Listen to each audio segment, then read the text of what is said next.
BBAలో university second rank, third rank సాధించడం Sun International విద్యార్థులకే సాధ్యం. నమస్తే, తెలుగు న్యూస్ కి స్వాగతం. నేను గోపికృష్ణ. మనతో దుర్గా కుమార్ గారు, సీనియర్ జర్నలిస్ట్, అనలిస్ట్ ఉన్నారు. నమస్కారం సార్. నమస్కారం గోపికృష్ణ గారు, మన వీక్షకులు కూడా నమస్కారం. స్వాగతం. IAS శ్రీలక్ష్మి ఈ పేరు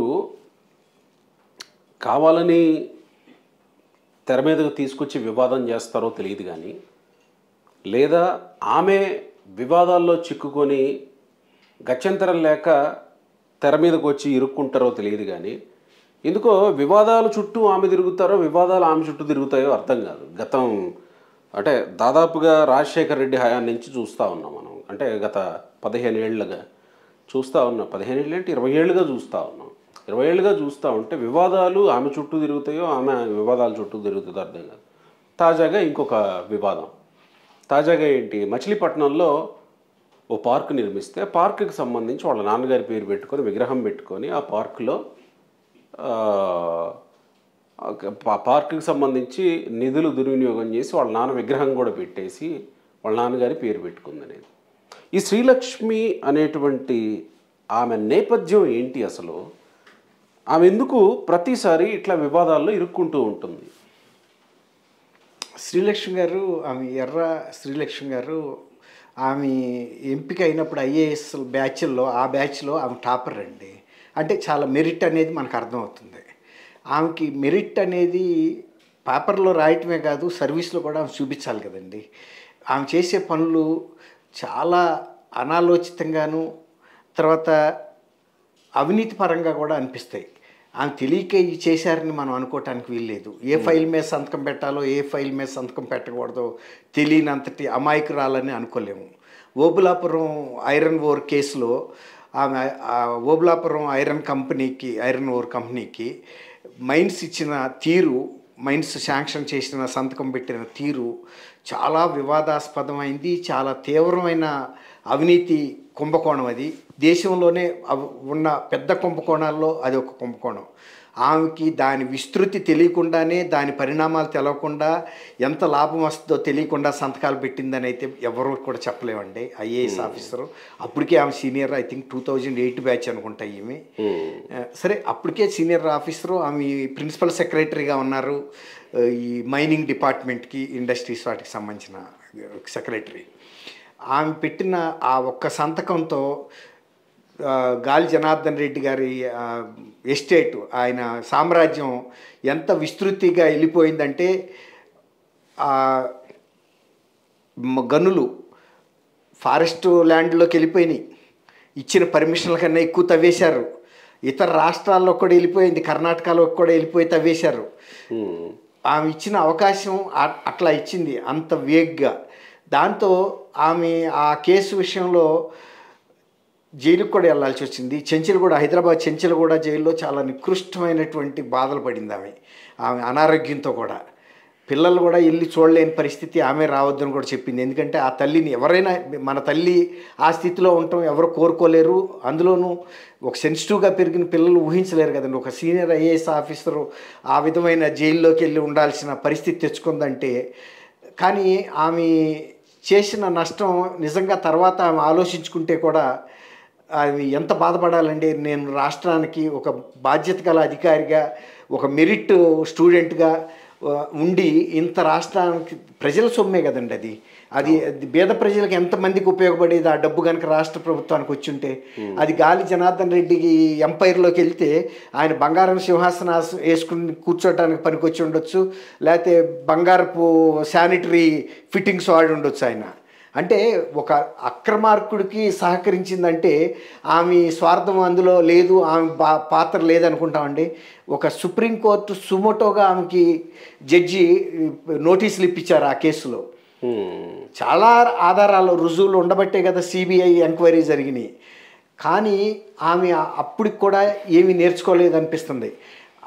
వాళ్ళ తండ్రి రాజశేఖర రెడ్డి గారి హయాంలో ఆయన చేయమన్న సంతకానికి నేను జైలు పాలయ్యాను. ఇటువంటి కుటుంబానికి ఎంత దూరంగా ఉండాలని ఆమె నేర్చుకోవాలి కదండి గుణపాఠం. మళ్ళీ అప్పటికి జగన్మోహన్ రెడ్డి గారు ముఖ్యమంత్రి అయినప్పుడు 2019లో ఆమె హైదరాబాద్లో ఉంది, తెలంగాణ గవర్నమెంట్లో. కానీ ఆమె మళ్ళీ ఏరి కోరి ఆంధ్రప్రదేశ్ గవర్నమెంట్లోకి వెళ్ళి అమిత్ షా గారిని కలిసి ఒప్పించి మినిస్ట్రీ ఆఫ్ హ్యూమన్ రిసోర్సెస్ దగ్గరికి వెళ్ళి మళ్ళీ అక్కడికి వెళ్ళి ఏదో బాపుకోవాలనే ప్రయత్నం మీద అందరూ ఆశ్చర్యపోయారు.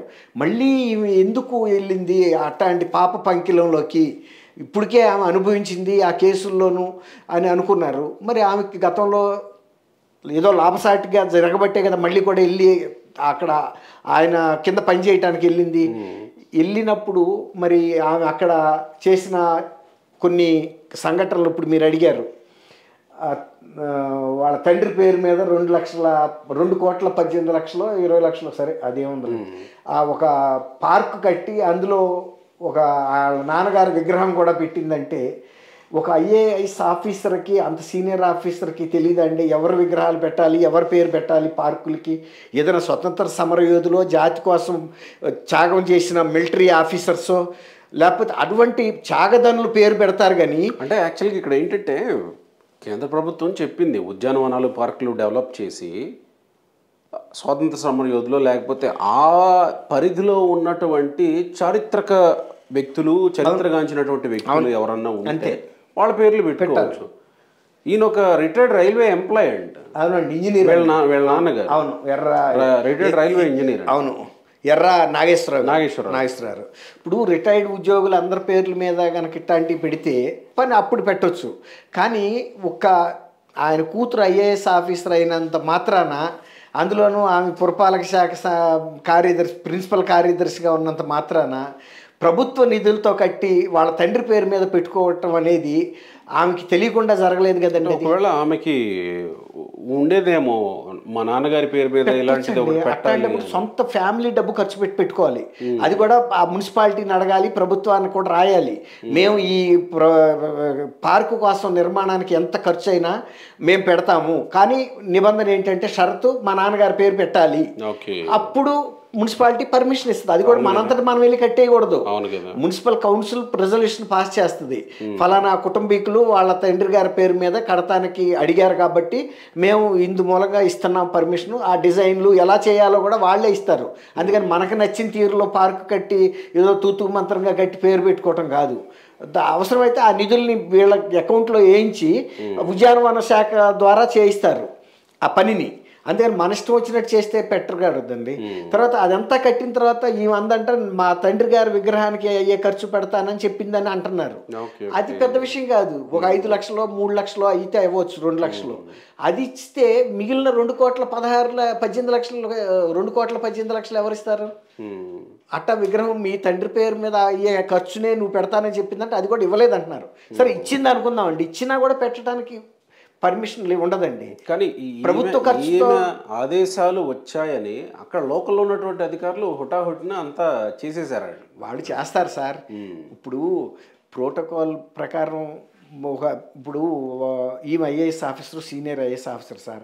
అక్కడ మున్సిపల్ కమిషనర్ ఈమె బందర్ విజిట్ చేస్తుంది అనుకుందాం సార్. ఒక ఎగ్జాంపుల్గా నేను ఫ్లెక్సీలు పెడతాను, మీరు వచ్చిన దోవంత గులాబీ పూలు వేయిస్తాను, తర్వాత హెలికాప్టర్ మేంచి గులాబీ పూలు జల్లిస్తానని ఓవర్ యాక్షన్ చేస్తే ఆమె ఎలా చేస్తే తప్పు ఎవరిది అవుతుందండి? అవునా కదా? ఖచ్చితంగా చేయకూడదు, ఇలాంటి పనులు నువ్వు చేయొద్దు. అది మళ్ళీ ప్రభుత్వ ఖజానా నుంచి ఖర్చు పెడతాడు. అవును కదా.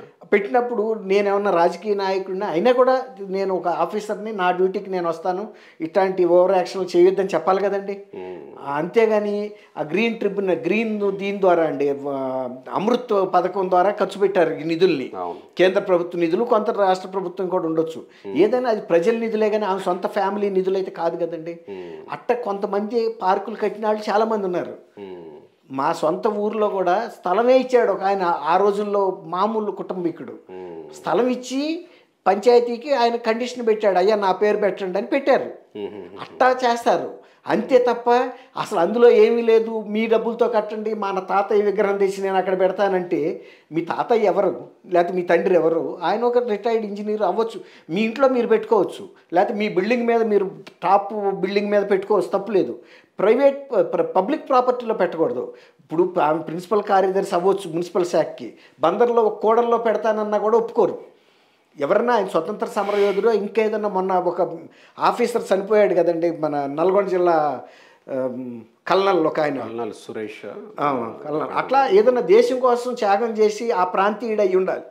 అయ్యి అప్పుడు కనుక రిజల్యూషన్ పాస్ చేసి కౌన్సిల్లో ఈయన ప్రాణ త్యాగం చేశాడు దేశం కోసం, కాబట్టి మేము ప్రజలు స్వచ్ఛందంగా స్వాగతిస్తారు. అదే అన్నా, అట్లా ఉంటే పర్లేదు. కానీ ఆయన కుటుంబాన్ని, ఆయన కూతురులను ఐఏఎస్ చేసుకున్నాడు లేకపోతే ఐపీఎస్ చేసుకున్నాడు అంటే ఎవరి కుటుంబానికి వాళ్ళు చేసుకున్నది దేశానికి చేసిన త్యాగమే ఉంటుందండి. తండ్రి ఫోటోలు తమ తండ్రి తాతలు పెట్టుకోవడానికి వీల్లేదు కదా, ఆమెకు తెలియదు అంత మాత్రం. అన్ని పార్కులు ఎక్కడ కడతాం ఇంకా అసలు తెలియదండి. అట్లాంటి తప్పు పని ఎట్లా చేస్తాండి ఆమె?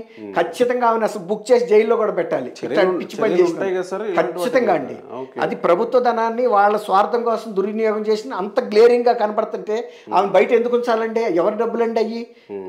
అంతకన్నా మించిన వాళ్ళు లేరా? రమణయ్య నాయుడు గారని అక్కడ ఎప్పుడో మా చిన్నప్పుడే మున్సిపల్ చైర్మన్ గా చేసిన ఆయన ఉన్నాడు అక్కడ.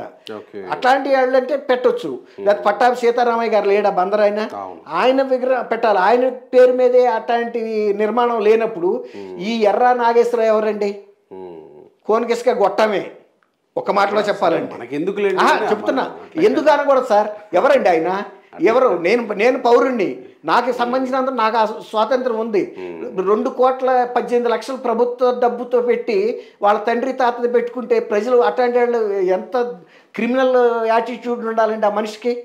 అప్పుడు కన్నా కూడా తీసేయించాలి. ఇంకా కూడా పెట్టించారంటే ప్రభుత్వాన్ని కూడా ప్రాసిక్యూట్ చేయాలి. ఆమెనే కాదు, ప్రభుత్వం కూడా ఎలా చేస్తుంటే ఆ కమిషనర్ని ఇంకా ఇతర ఉద్యోగులు కూడా చేయాలని అంటాను.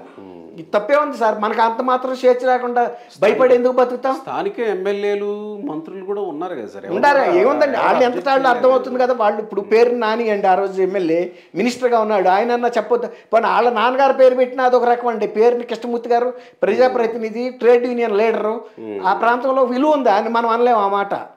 స్థానికంగా ఆయనకు ఒక రోల్ ఉంది అక్కడ. ఆయన ఏమి సొంతానికి కృషి చేసుకోవాలి, ప్రజల కోసం కార్మికుల కోసం కూడా పనిచేశాడు. అటువంటి ప్రజా జీవితంలో ఉన్న వ్యక్తులు పెట్టాలనేది నా ఉద్దేశం. అంతేగాని ఎవరిని కించపరచాలని కాదు. అది చేయటం తప్పు. కూతురు అంత విఘ్నత కలిగిన మనిషి ప్రజల డబ్బుతో వాళ్ళ వ్యక్తిగత కుటుంబాల్లో పర్సన్స్ ని ప్రమోట్ చేసుకోవటం అంటే ఏం నేర్పిస్తున్నాం? తప్పు కదా. ఇప్పుడు అటువంటిది తెలిసిన రూల్స్ తెలియక ఎవడన్నా చేశాడంటే మూర్ఖుడు. రాజశేఖర రెడ్డి గారు వాళ్ళ తండ్రి ఎస్ఐండ్ భూముల్ని ఇడుపులపాయ ఎస్టేట్లో కలిపేసుకున్నాడని ఆయనంతటా ఆయన స్వచ్ఛందంగా శాసనసభలో ప్రకటించి ప్రభుత్వానికి స్వాధీనం చేశాడు. తప్పు. ఇప్పుడు అట్లాంటిది ఈమె ఇంత స్థాయిలో ఉండి చేసినందుకు బాధపడుతున్నాం. ఎవరో ఇగ్నోరెంట్ ఇల్లిటరేట్ పర్సన్ చేయటం వేరు. ఒక నువ్వు ఐఏఎస్ ఆఫీసర్ అయి ఉండి ప్రజల డబ్బుతో కట్టిన దానికి నీ తండ్రి అంటే నీకు గౌరవం ఉండొచ్చు, కానీ జనం అందరికి ఉండాల్సిన అవసరం లేదు కదా. కబ్జా కిందకే అంతే. ప్రజల డబ్బుతో వాళ్ళు కులుకుతున్నారంటే పెట్టుకుంటే అది ఎవరైనా అంతే కబ్జా కింద లెక్క. ప్రజల డబ్బును దుర్వినియోగం చేసినప్పుడు ఖచ్చితంగా బోబులాపురం కేసు కన్నా ఇది ఇంకా సీరియస్ కూడా కేసు. ఖచ్చితంగా జైలుకి పంపాలండి. Right sir, thank you. Thank you Gopikrishna గారు, మన వీక్షకులు కూడా నమస్కారం.